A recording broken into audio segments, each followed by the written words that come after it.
Salut! Sans plus tarder, je vous invite à vous installer confortablement car l'histoire de Kelly Sauer commence maintenant. Nous sommes le samedi 23 juillet 2016. Kelly Sauer, une jeune femme de 23 ans, fêtait avec quelques-unes de ses amies l'enterrement de vie de jeune fille de l'une d'entre elles. Pour l'occasion, elles se retrouvèrent toutes dans le centre-ville de Butte, une petite ville située dans l'Oregon. Kelly est née le 2 mars 1993, elle a grandi au Butte. Ses parents divorcèrent lorsqu'elle était encore toute petite et chacun fera sa vie de son côté. Son père aura 2 petits garçons avec sa nouvelle épouse et sa mère aura également 2 petits garçons. Kelly est donc l'aînée d'une grande fratrie de 5 enfants dont elle est la seule fille.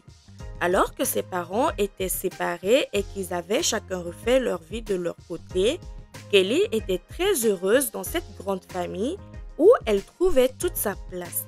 C'était une jeune fille de bonne humeur et souriante, un peu comme une personne solaire qui dégage de bonne humeur autour d'elle. Elle allait facilement vers les autres, elle avait un bon groupe d'amis et elle rêvait de devenir neurochirurgien. Et ce n'est pas les longues années d'études qui vont l'effrayer. Finalement, elle s'orientera vers une carrière de dentiste.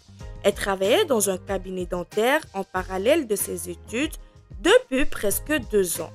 Elle était très appréciée par le personnel, mais également par les patients, car lorsque quelqu'un arrivait avec la peur du dentiste, elle trouvait toujours les mots pour les faire rire, les mettre en confiance. Comme je vous l'ai dit, nous sommes le 23 juillet 2016 et Kelly avec ses amis fêtèrent l'enterrement de vie de jeune fille de l'une d'entre elles. Autour de minuit, une fois la fête terminée, Kelly appela son petit ami Cameron pour qu'il vienne la chercher. Cameron et Kelly étaient en couple depuis maintenant 2 ans et ils partageaient un petit appartement sur le campus. Ils s'étaient mis d'accord auparavant pour que Cameron vienne la récupérer une fois la fête terminée. Elle avait déposé sa voiture chez une amie, mais elle voulait être tranquille pour la soirée qui s'annonçait être festive. Effectivement, les copines firent la tournée des bars. Ce soir, elles étaient toutes bien saoulées et Kelly se laissera même aller danser et flirter avec un autre garçon. Ses amies ne relèvent pas trop plus que ça cet incident car elles savaient que ce soir-là, elle avait beaucoup bu, mais surtout qu'elle était très amoureuse de son petit ami. Malheureusement pour elle, ce soir-là, dans le bar, se trouvait également un ami de Cameron et celui-ci lui envoya un message pour lui expliquer ce qui se passait.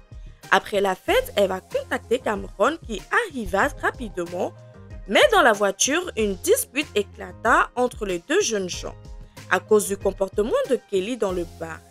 Arrivé sur le campus, dans le complexe d'appartements dans lequel il vivait, Cameron quitta la voiture pour se diriger vers leur appartement.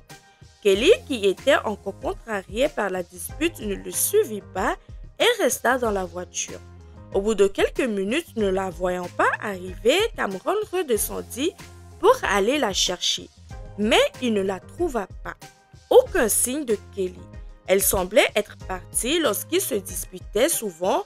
Elle avait pour habitude de sortir de l'appartement et de faire un tour pour se calmer. Et comme il faisait nuit, Cameron était assez inquiet. Il lui envoya un message pour lui demander de rentrer et elle lui répondit qu'elle était toujours fâchée. Il lui demanda une nouvelle fois de rentrer car il était inquiet de la savoir dehors seule dans cet état en pleine nuit. Elle lui répondit que son téléphone allait s'éteindre car elle n'avait plus de batterie, puis la conversation fut coupée. Inquiet, Cameron rentra tout de même à la maison. Le lendemain matin, il n'avait toujours pas de nouvelles de Kelly. Depuis plusieurs heures, il essaya de la contacter, mais son téléphone était toujours désespérément éteint. Puis, il décida alors de contacter sa mère et son père pour les mettre au courant. Ses parents furent immédiatement inquiets car ce n'était pas dans les habitudes de Kelly de partir sans laisser de nouvelles. Ils se mirent donc à sa recherche, mais aucune trace de leur fille. Mais dans la journée, Cameron appela le 911 pour leur expliquer qu'il s'était disputé avec sa petite amie la nuit précédente et depuis qu'il n'avait aucune nouvelle d'elle. 17 heures environ après sa disparition, sa mère appela le 911 pour déclarer la disparition de sa fille. Vers 19h30, elle entra officiellement dans le fichier des personnes disparues. À ce moment-là, les policiers n'étaient pas particulièrement inquiets. Kelly était majeure, elle aurait pu disparaître dans les radars pour le week-end. Ils pensaient qu'il était possible que lundi, elle se présentera tout de même au cabinet médical là où elle travaillait. Malheureusement, le lendemain, elle ne se présenta pas à son travail d'assistante dentaire. La nouvelle de sa disparition fut diffusée, des affiches furent distribuées dans toute la ville. Les médias se mirent donc à diffuser l'annonce de sa disparition. Dans un premier temps, les policiers s'intéressent à l'homme avec lequel Kelly avait flirté la nuit précédente dans le bar. Puis, ils se pencheront sur Cameron. Dans ce genre d'histoire, très souvent, le coupable est le partenaire. Il fut longuement interrogé par la police, il se montra très coopératif. Il laissa la police fouiller dans son appartement, dans sa voiture, son téléphone portable, même si son histoire semblait suspecte, car je vous rappelle qu'il s'était disputé car elle avait flirté avec un autre homme et qu'elle avait disparu à la suite de cette dispute. Cameron n'était pour rien. Le lendemain de l'annonce de sa disparition, une femme se présenta au commissariat. Il s'agissait d'Isabelle Lara. Isabelle, une jeune recrue de la police, venait leur signaler que son mari Edwin Lara venait de lui avouer avoir tué une femme. Isabelle Lara, comme je vous l'ai dit, était une jeune recrue de la police. Son mari Edwin Lara était un agent de sécurité au Central Oregon. Il suivait des études de criminologie et de psychologie à l'université et il travaillait aussi pour eux. Isabelle et Edwin étaient ensemble depuis plus de 12 ans. Ils vivaient à Redmond, une petite ville située à côté de Bunt. Depuis 24 heures, il lui avait avoué avoir tué une fille et bien sûr, elle avait entendu parler de la disparition de Kelly dans les médias. Lorsqu'elle se présenta au commissariat, elle fut entendue par 2 policiers. Elle leur raconta que le jour de la disparition de Kelly, son mari commença son service vers 15 heures. Il avait une garde de 12 heures. Le soir vers 23 heures, elle lui envoya un message avant d'aller se coucher, puis elle s'endormit. Elle ne l'entendit pas arriver lorsqu'il était rentré du travail. Le lendemain matin vers 7h30, lorsqu'elle se réveilla, elle constata qu'il dormait à ses côtés. Plus tard dans la matinée, comme à son habitude, il se rendit à l'église et ce matin-là, Edwin semblait particulièrement calme ailleurs et depuis quelque temps, le couple traversait une crise. Ils envisageaient même de se séparer. Edwin, au départ, avait soutenu sa femme dans ses projets professionnels. Lui aussi rêvait de devenir policier. Et la réussite d'Isabelle suscitait un peu de jalousie.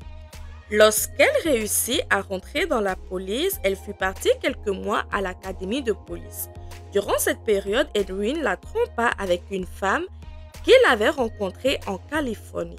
Cela fragilisa le couple et pour ne pas provoquer une énième dispute, malgré le comportement troublant de son mari, Isabelle ne lui posa pas de questions. Après l'église, ils s'achetèrent une pizza et ils rentraient à la maison pour regarder des séries sur Netflix. Le lendemain, elle se leva vers 9h et activa l'arrosage automatique du jardin et s'installa devant la télé. Vers 10h30, Edwin se leva, il avait les yeux larmoyants et il semblait sous le choc. Isabelle osa enfin lui poser la question pour savoir ce qu'il s'est réellement passé. Mais elle n'était pas du tout préparée à ce qu'elle allait entendre. Il s'assit alors sur le canapé. Isabelle éteignit la télé et il lui dira « J'ai tué une femme ». Il lui dira qu'il avait percuté une femme, il faisait noir, il ne l'avait pas vue marcher sur le bord de la route. Isabelle ne comprenait pas pourquoi son mari avait paniqué et qu'il avait pris la fuite. Pour elle, ce n'était qu'un accident, un malencontreux accident. Et il lui dira alors qu'il avait caché le corps et qu'il avait déposé ses effets personnels dans le hangar qui se situait au fond du jardin. Durant son audition, Isabelle était bouleversée. Elle avait du mal à s'exprimer, elle pleurait, mais ce n'était pas tout. Après ces confidences, il prit l'âme de Isabelle et il partit. Depuis, elle n'avait aucune nouvelle de lui. À ce moment-là, les enquêteurs comprirent que Edwin était armé. Il fallait le retrouver au plus vite car il était dangereux et désespéré. Isabelle leur indiqua qu'il devait probablement se diriger en direction de la Californie où habitent ses grands-parents. À partir de là, une véritable chasse à l'homme commença. Il fallait faire vite pour éviter un nouveau drame. À la fin de l'interrogatoire, les policiers demandèrent à Isabelle de contacter Edwin, mais celui-ci ne répondit pas. Ce qu'ils ignoraient, c'est qu'une seconde femme venait de disparaître à son tour. Dans un premier temps, les policiers tentèrent de localiser le téléphone d'Edwin et ils repèrent un premier bornage, mais ensuite celui-ci s'éteint.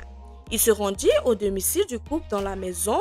Ils ne trouvaient rien de remarquable, si ce n'est qu'une assiette de poulet non finie sur la table et une grande quantité de vaisselle dans le l'évier comme si quelqu'un était parti précipitamment. Ils se rendirent alors dans le hangar au fond du jardin. Ils trouvèrent un sac poubelle contenant les affaires de Kelly. Il y avait son sac à main plein de sang, ses chaussures, son passeport, sa carte d'identité. Mais le plus effrayant, il y avait également une pierre ensanglantée. Toutes ces preuves semblaient incompatibles avec la version selon laquelle il aurait renversé en voiture. Les enquêteurs, à partir de ce moment-là, comprirent que Kelly était probablement morte, mais son corps est resté introuvable. Ils annoncent alors à la famille la triste nouvelle.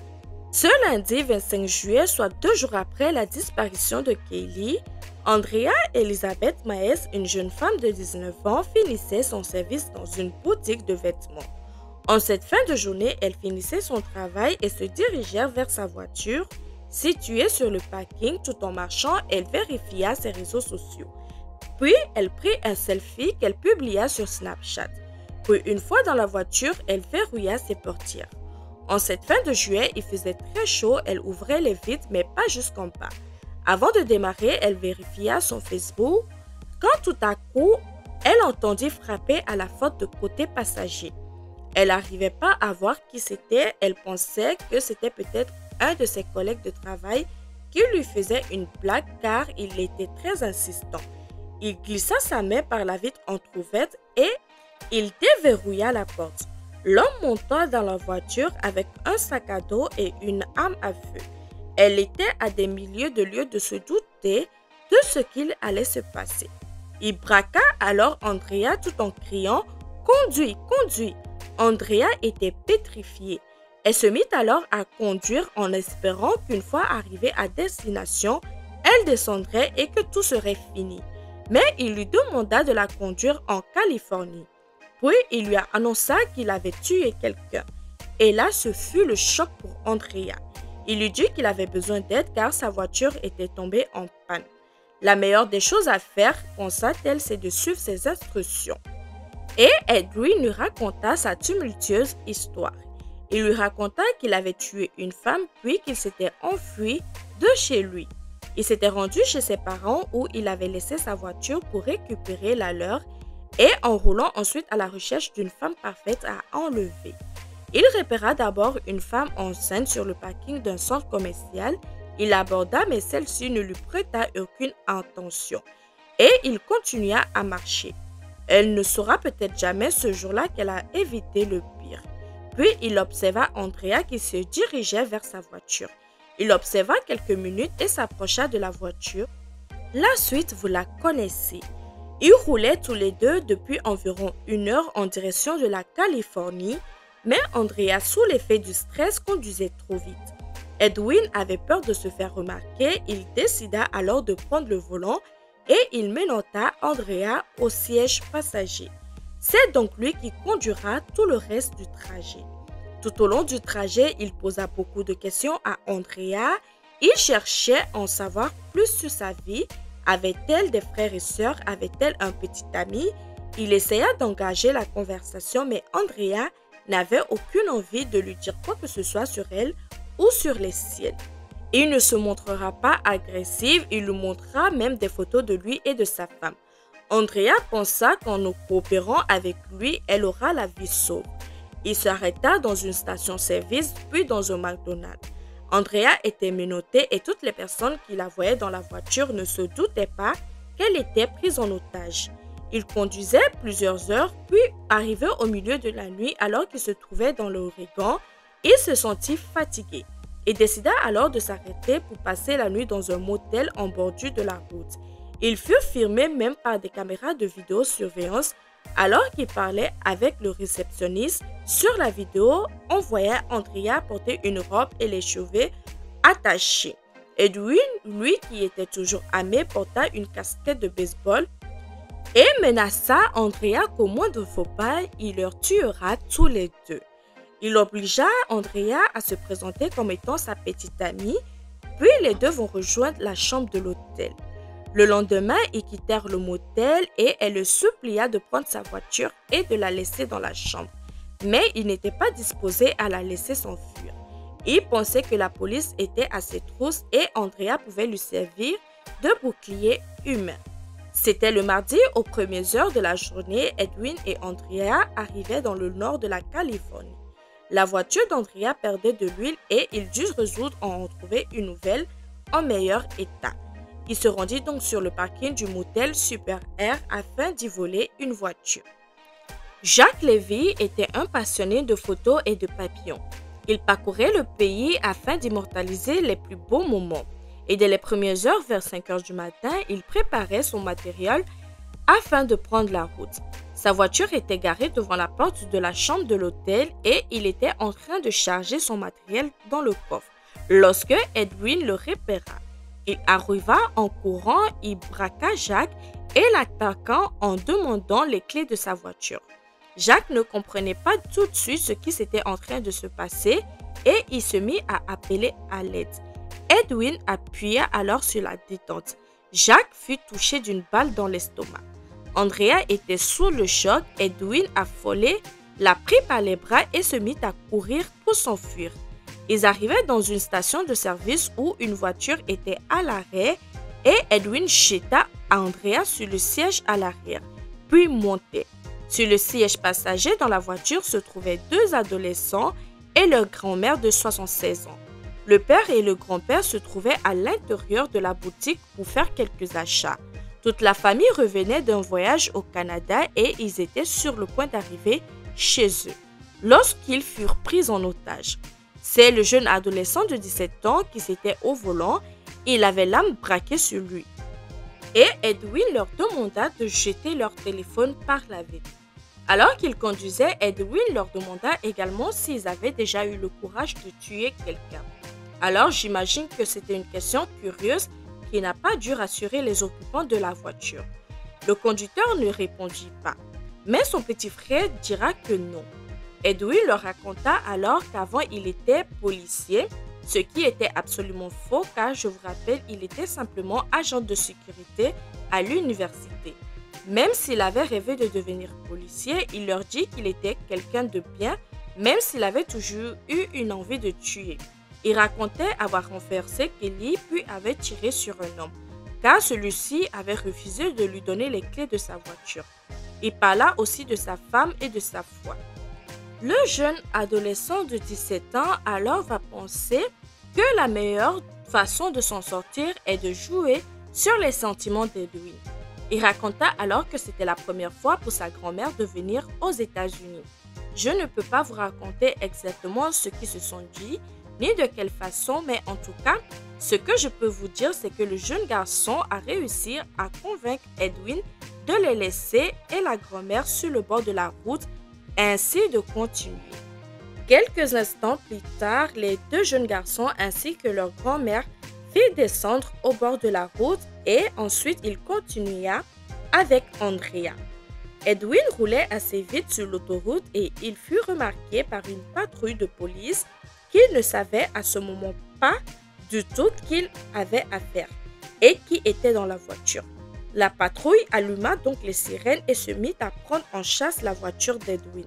Il se mit alors à accélérer encore plus et à slalomer entre les différentes voitures. Très rapidement, d'autres voitures de police qui se trouvaient à proximité se joignent à la course-poursuite. Edwin, lui, ne cessait d'accélérer, il est même allé jusqu'à 190 km. Alors qu'il accélérait toujours, il prit le téléphone et composa le 911. Durant cet appel, il se présenta et il dira qu'il était recherché pour meurtre en Oregon. Mais il dit qu'il voulait sortir de l'autoroute pour se rendre car selon lui, l'arrestation sur l'autoroute était trop dangereux. Il expliqua à l'opératrice qu'il avait une arme à feu et qu'il portait également un gilet pare-balles. Edwin Lara fut finalement arrêté le 26 juillet, soit 3 jours après le meurtre de Kelly. Pour Andrea, le cauchemar était loin d'être fini. Dans un premier temps, elle fut considérée comme une complice d'Edwin.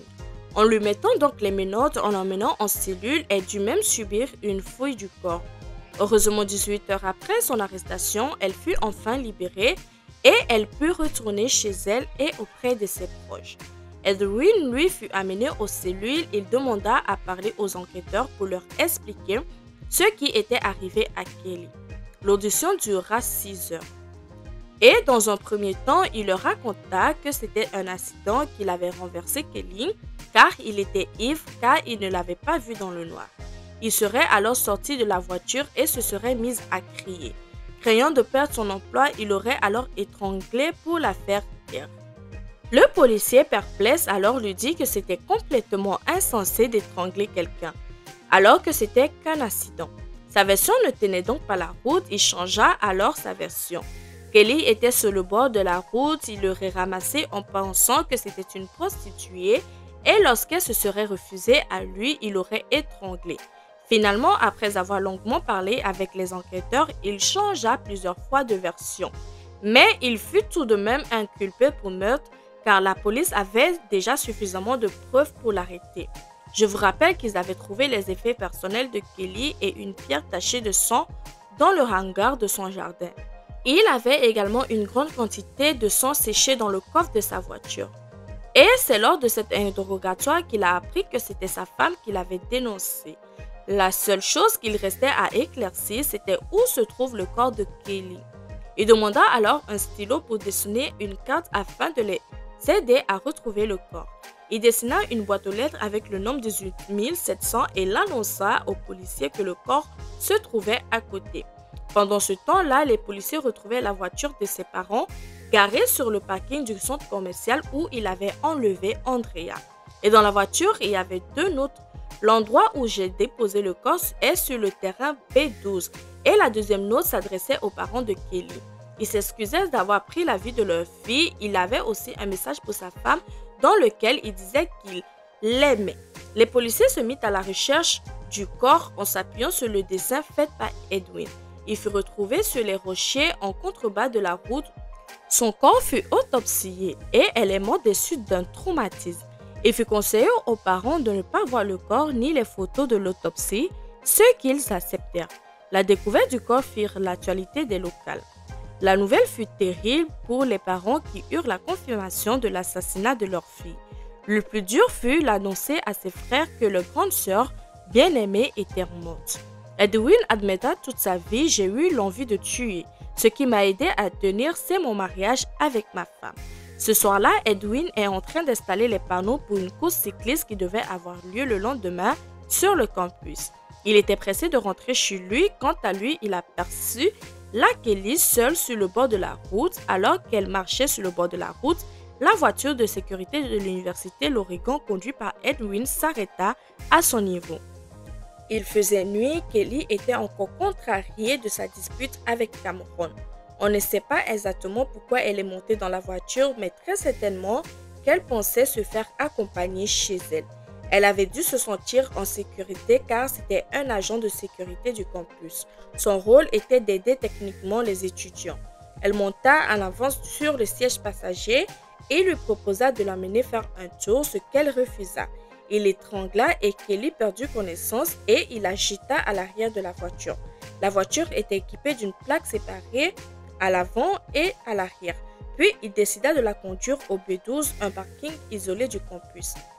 Un terrain en gravier sur les hauteurs. Durant le trajet, Kelly reprit ses connaissances. Elle était prisonnière. Elle fit tout de son possible pour s'échapper de cette voiture ou attirer l'attention d'une quelconque personne, mais il n'y avait pas d'issue. et à cette heure-ci, le campus était désert. Edwin s'arrêta sur le B12, il ouvrit la portière et la jeta au sol. Là, il attrapa une pierre et la frappa à la tête. Elle perdit de nouveau connaissance et il traîna son corps dans les buissons. Il saisit d'une pierre encore plus grosse que la première et lui fracassa le crâne. Il retourna au campus, puis il prit une douche dans les vestiaires du gymnase. La suite, vous la connaissez. Son procès commença un an plus tard. Lors de l'audience préliminaire, les avocats de la défense, durant ces 6 heures de son interrogatoire, il n'avait pas été assisté d'un avocat. Il avait bien demandé quand il pourrait être assisté d'un avocat, mais aucun avocat n'avait été appelé. Le juge décida donc que les aveux dont il a fait lors de son interrogatoire ne pourraient pas être utilisés. Selon ses avocats, Edwin, originaire de Honduras, est arrivé aux États-Unis il y a 28 ans. Il vient d'une famille pauvre et a vécu des violences des gangs à Los Angeles avant de déménager à Madras. L'abus de l'alcool, l'abus de la drogue l'ont poussé à abandonner le lycée de Madras. Mais il a ensuite repris ses études et a obtenu un diplôme en justice pénale à l'Université d'Oregon. En janvier 2018, pour éviter la peine de mort, il plaida coupable au chef d'accusation. Il fut condamné à la prison sans possibilité de libération conditionnelle. Il n'a jamais avoué avoir agressé sexuellement la jeune femme de 23 ans. En avril 2019, il fut condamné à perpétuité pour l'enlèvement d'Andrea. Il déclara au juge que pendant 3 ans, il avait beaucoup pleuré, mais qu'il ne le faisait plus. Plus, il a ajouté que tout ce qu'il avait dit à la police lors de son interrogatoire, c'était pour pouvoir rentrer au plus vite chez lui. En juillet 2017, la famille de Kelly a porté une plainte contre l'université. Selon eux, Kelly avait accepté de montrer dans la voiture d'Edwin car sa voiture lui faisait penser que c'était un policier et qu'elle pouvait avoir confiance. Au lieu de cela, elle s'était retrouvée piégée dans une voiture de patrouille équipée d'une cage et de portes qui ne s'ouvraient que de l'intérieur. La famille de Kelly a reçu 2 millions de dollars de l'université. L'université a ensuite publié une déclaration dans laquelle ils ont adressé leurs plus sincères condoléances à la famille de Kelly. Suite à cette affaire, ils ont annoncé avoir fait des changements dans leur équipe de sécurité. Ils ont notamment modifié les véhicules et les uniformes afin qu'ils ne se ressemblent pas à ceux des forces de l'ordre. Les membres du groupe de sécurité n'ont plus droit d'utiliser des menottes et les vérifications des antécédents criminels des postulants a été renforcée.